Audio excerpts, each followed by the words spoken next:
passons au premier film de la semaine. Coupons un peu l'herbe sous le pied à toutes ces news qui finalement insipides par rapport à cette sortie cinéma.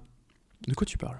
The Irishman, de Martin Scorsese, avec des S. Alors, tu le prononces comme un espagnol.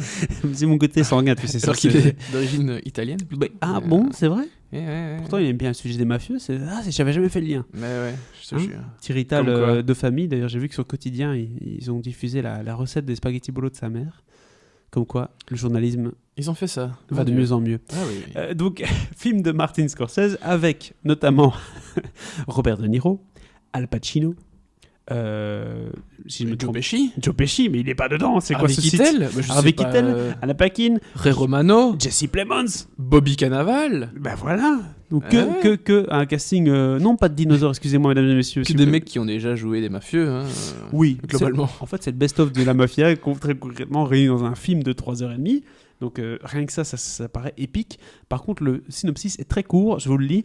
La vie de Frank, the Irishman Sheeran, donc, comme Ed, soupçonné d'avoir fait disparaître le dirigeant syndicaliste Jimmy Hoffa en 1975. J'espérais tellement que tu ne fasses pas de référence à Ed Sheeran. C'est trop tard. Et je sais pas si je suis déçu ou si... soit. I'm in love with the shape of you. Donc très bien. Je propose qu'on s'écoute tout de suite un extrait de la bande-annonce qui sera un peu meilleur que ce synopsis. You talking to me? To us? You talking to me? Ouais. Ok. La bande-annonce. Donc, Sheeran, c'est bien ça? Oui, c'est bien ça. Selon votre contrat, le management ne peut licencier un chauffeur qu'en cas de faute lourde. Alors, vous êtes parfois en retard? Non. Des infractions au code de la route? Non. Vous buvez au travail? Non. Vous n'avez frappé personne? Au travail? Oui. J'ai pas l'impression. Eh bien, dans ce cas, nous n'avons pas à nous en faire. Je vous présente mon cousin, Russell Buffalino. Comment ça va? Salut, enchanté. C'était comme à l'armée. Si on suivait les ordres, si on faisait ce qu'il fallait, on était récompensé. Alors, Thibaut, tu as eu l'occasion de voir le film avant sa sortie en salle. Tu es chanceux, dis donc. Je sais que ça a été tout un périple d'avoir des tickets pour ça. Il y a eu une projection en France au Festival Lumière. Après, c'était est-ce qu'il va sortir en salle, oui ou non? Finalement, ça sort en salle. Finalement, on a reçu une invitation. Je l'ai reçu aussi, mais je n'ai pas pu y aller. Triste. Et donc, The Irishman, 3h30 de film mafioso, notre ami Scorsese. Qu'est-ce que ça donne? Peux-tu nous donner tes impressions à chaud? C'était bien. C'était bien. Merci beaucoup, Thibaut. C'est 3 étoiles. Ciao. À la semaine prochaine. C'est ça. Donc, non, alors, le truc, c'est que c'est un projet qui date d'il y a perpète, depuis Mathusalem, que c'est un projet que Scorsese essaye de monter vraiment depuis très longtemps, qui est adapté d'un bouquin. Alors, j'espère que tu as 5 minutes devant toi, parce que je vais te lire le titre du bouquin. C'est 2 lignes. Hein. I Heard You Paint Houses, Frank the Irishman Sheeran, and the Inside Story of the Mafia, the Teamsters, and the Final Ride by Jimmy Hoffa. Ça, c'est le titre. Et l'auteur, c'est Charles Brandt. C'est une thèse ou c'est un roman? Écoute, je pense que c'est un peu des deux. Non, c'est pas un roman, parce que le Jimmy Hoffa dont on parle à la fin de ce titre excessivement long a vraiment existé, et Frank Sheeran aussi. Jimmy Hoffa était un grand syndicaliste américain d'un syndicat de chauffeurs routiers. Et Frank Sheeran a été syndicaliste. Il a travaillé dans ce syndicat et a été globalement un bras droit de Jimmy Hoffa. Et il a été aussi accusé du meurtre de ce même Jimmy Hoffa. Et c'est là tout le récit du film, et on voit vraiment la vie de cette personne. C'est pas quelque chose qui se passe en 3 jours. Quoi. Non. Ça se passe vraiment sur pas toute sa vie, mais on démarre dans la vingtaine jusqu'à sa mort presque. Donc c'est pour ça que c'était un projet hyper ambitieux et hyper coûteux. On est quand même à 140, entre 140 et 160 millions. C'est quand même pas rien. Et ce budget, il a explosé parce que Scorsese a fait le choix de ne prendre que ces acteurs, que les acteurs qu'il voulait prendre, c'est-à-dire De Niro, Harvey Keitel, surtout De Niro, Joe Pesci et Al Pacino. C'est surtout eux 3 que ça concerne, parce que à partir du moment où tu veux faire ton film qui se déroule sur plusieurs décennies avec les mêmes comédiens qui sont déjà vieux, bonne chance. Voilà, t'as un petit problème. Ouais. Et il l'a pas fait simple, c'est qu'il a rajeuni numériquement ces 3 comédiens. Attention, là, ça peut se casser la gueule, hein, parce Ouais. que parfois ça donne bien, parfois ça donne pas ce genre de truc. Hein. C'est ça. Les premières photos, les premières images du film, elles faisaient quand même un peu peur, on va pas se mentir. Hein. T'avais l'impression que les mecs, il y avait surtout une image de De Niro en particulier, De Niro soldat. T'avais l'impression qu'elle sortait d'une cinématique Ouais. de Call of Duty 2, quoi. Hein. Parce que oui, Oui, j'ai vu cette image, il oui. joue un soldat lors de la guerre 40-45, et vraiment celle-là, même dans le film, elle pique un peu aux yeux, quoi. Bah, c'est too much, quoi. Ouais. C'est pas 4 rides en moins, c'est vraiment, ils ont essayé de faire Disons tout son visage. il a un peu illuminé, quoi. C'était mieux fait dans Gemini Man ou... Non, mais alors, je vais pas. Je trouve que le de-aging, enfin le rajeunissement numérique, reste un des problèmes du film, mais c'est pas aussi mauvais que ce qu'on craignait. Il a ses limites, mais c'est pas si dérangeant que ça. C'est ça. En fait, le tout premier plan où tu vois que De Niro a été rajeuni, c'est un plan où il est. C'est une scène où il doit être aussi un peu après, fin de vingtaine, peut-être début de trentaine, plutôt fin de vingtaine, je dirais, où voilà, il est nouveau, il est chauffeur en fait, et il rencontre le Décidément. personnage de Joe Pesci, qui va le faire rentrer dans ce truc un peu mafieux, etc. par la suite. Et donc forcément, voilà, il est assez jeune, et là, les premières minutes, t'as un peu, waouh, ok, d'accord, c'est quand même un peu particulier de voir De Niro comme ça, très... Botoxy virtuellement. Oui, c'est ça, un peu botoxé virtuellement. Du coup, il faut quand même quelques minutes pour s'y faire. Oui. Mais franchement, après quelques minutes, tu t'habitues, et franchement, tout le reste du film, ça passe. Le récit prend le dessus. À part quand t'as ce flashback là, où il le montre soldat, et là tu te dis, ouais, c'est pas encore au point. Pas besoin de revoir ce flashback, merci. Ouais. Une bête photo aurait suffi. Ouais. Ok, donc voilà, ça c'est pour le côté de-aging, c'est peut-être le petit côté négatif du film. Est-ce qu'on passe maintenant au côté Mais positif? c'est vraiment un petit bémol, hein, parce oui, que... bien sûr, ça n'a pas l'air d'être trop grave. Non, franchement, tu t'y fais vraiment bien à ce... Alors- à ce... moi, je vais dire ce problème, à ce paramètre en tout cas, donc c'est pas un paramètre qui va sortir les gens complètement du film, a priori. Est-ce qu'en termes de narration, on est dans un film donc pas linéaire vu qu'il y a des flashbacks, mais est-ce qu'on... Ouais, globalement, c'est assez linéaire, on raconte la vie de quelqu'un Ouais. du début à la fin. Un truc qui peut être assez chiant d'ailleurs dans les biopics, sauf qu'ici, vu que on le considère moyennement comme un biopic, vu que les gens connaissent quand même pas cette personne, et que voilà... Mais oui, c'est quand même assez linéaire, pardon. Mais il y a quelques flashbacks, mais voilà. Globalement, une narration linéaire. Voix off aussi, il utilise la voix off. Tout à fait. C'est un souvent, grand classique ouais. du Oui. film de gangster. Et de Scorsese aussi. Et de Scorsese, évidemment, vu que c'est quand même un peu un des maîtres en la matière. Oui, il y a une voix off qui est celle de De Niro, D'accord. vu que c'est lui qui raconte sa vie globalement. Et donc le film prend le parti de De Niro. C'est parce qu'on pouvait croire en voyant l'abondance que les 3 personnages étaient tous les 3 équitables en termes d'importance, et donc du coup qu'on allait d'un personnage à l'autre, mais donc on suit vraiment la perspective de De Niro pendant tout le film. Ouais, c'est ça on suit la perspective de De Niro, donc de Frank Sheeran. Alors oui, les 3 personnages ont quand même globalement la même importance dans le film. Joe Pesci et Al Pacino. Mais oui, non, on suit le trajet de Frank Sheeran. C'est toujours de son point de vue que ça se passe.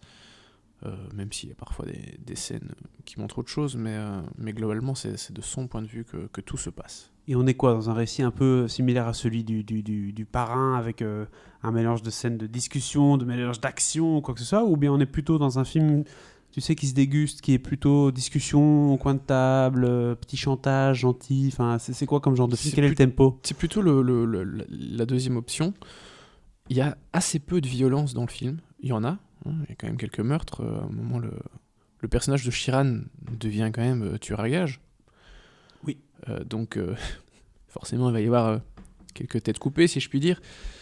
Donc, il y a de la violence, mais assez peu. Et je pense que c'est un des films dans lesquels il y a le moins de violence des films de Scorsese. Enfin, les films de mafia de Scorsese. Oui. Parce que forcément, dans Hugo Cabret, il n'y a pas de... Bah, le truc quand l'horloge beaucoup de tourne, quand même. mais oui, non, franchement, c'est assez surprenant, mais je pense que ça montre un côté plus, peut-être plus réaliste du film de mafia. C'est pas que des tueries, ce n'est pas que des mecs exécutés dans la rue. Pas le cliché du revolver dans la toilette, quoi. Ouais, il y a un peu de ça aussi, Bah, mais c'est clairement pas là-dessus Ouais, c'est que ça. le film est centré. On est plus dans les discussions entre mafieux où je te dis oui, je t'aime, et puis je demande à l'autre Ouais. de régler ce petit souci. Un petit message politique aussi, parce que bon, syndicaliste, syndicaux, enfin tu vois ce que je veux Oui, dire, oui. bah, bien sûr, parce Clairement. que le personnage de Jimmy Hoffa, il avait quand même beaucoup de pouvoir. Et ils ont aidé. Donc, ça, ce sont des Italiens. On est à l'époque de Kennedy à un moment, irlandais. C'est quand même pas, a priori, c'est pas le même bateau. Hein. T'es italien, tu soutiens les Italiens. Mais voilà, ce syndicat des Teamsters a soutenu Kennedy pour qu'il soit élu président. Mais une fois élu président, on va dire qu'il a placé son frère à la tête du département de la justice, donc ministre de la justice, Ouais. qui a commencé à faire un peu chier le syndicat, qui a fait chier Jimmy Hoffa, qui a essayé de le mettre en tôle, qui a réussi à le mettre en tôle. Donc voilà, il s'est passé pas mal de choses. Donc oui, politiquement, il y a des choses dans le film. Je sais que je raconte pas mal de choses là sur le film, mais en même temps, vraiment, il y a tellement de choses, ça raconte tellement de choses, il se passe tellement de choses que... Tu racontes rien de détails. C'est ça, enfin, tu vois ce que je veux dire. raconte rien de fou non plus. Et, Et honnêtement, tout ce que je dis ne va gâcher en rien le plaisir d'accord. de voir le film. Donc on a compris, De Niro joue donc l'Irishman, homme devenu tueur à gages. Al Pacino, lui, a un rôle assez particulier vu qu'il joue justement le syndicaliste. Ouais. Apparemment, sa prestation est assez brillante. C'est la première fois, je pense, qu'il tourne avec Scorsese. Avec Scorsese, ouais, c'est la première donc, fois. Donc ça doit être quand même à un moment donné assez particulier de voir ça sur écran, enfin sur grand écran, Al Pacino dans un film comme ça. Bah, déjà, retrouver Al Pacino face à De Niro, C'est- 25 ans après Heat, Ouais, c'est déjà un assez concept, cool. hein, mais... Et puis voir Scorsese avec tous ces comédiens fétiches pour la plupart, c'est génial. Parce que De Niro, il a tourné avec 8 fois, je pense. Harvey Keitel au moins 4 fois. Joe Pesci au moins 3-4 fois aussi. J'en oublie, Ray Romano, etc. Bobby Cannavale, je sais plus si on l'a déjà vu dans des films de Scorsese, mais il avait un rôle de mafieux assez important dans la série que Scorsese avait produite et dont il avait réalisé le pilote, Boardwalk Empire, Oui, ça fait. série géniale avec Steve Buscemi. Donc globalement, il retrouve que des comédiens avec lesquels il a déjà travaillé, qu'il apprécie et qui en plus, pour certains, voire pour la plupart, sont connus pour des rôles de mafieux avant tout. Ouais, clairement. Donc il y a vraiment un truc un peu...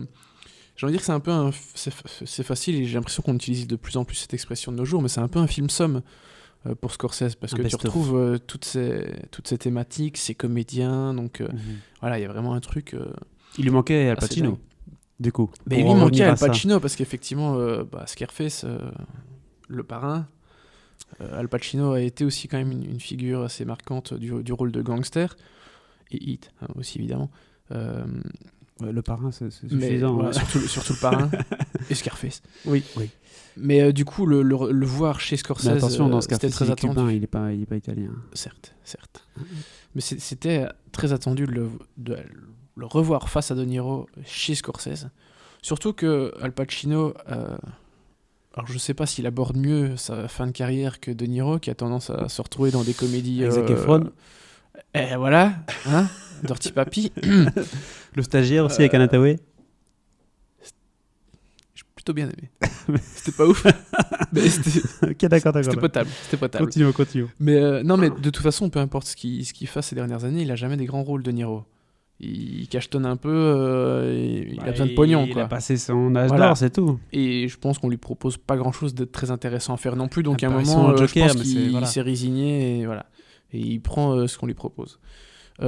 Ici, il retrouve effectivement un beau grand rôle, même si parfois ce de-aging peut Perturber un petit peu le spectateur. voilà, perturber un petit peu au pire. Mais il retrouve vraiment un beau rôle ici et ça fait plaisir. Mais pour moi, celui qui est le plus génial dans le film, c'est Al Pacino, quoi. Il est vraiment sensationnel et ça fait très longtemps. Déjà, on le voit plus beaucoup au cinéma. Donc,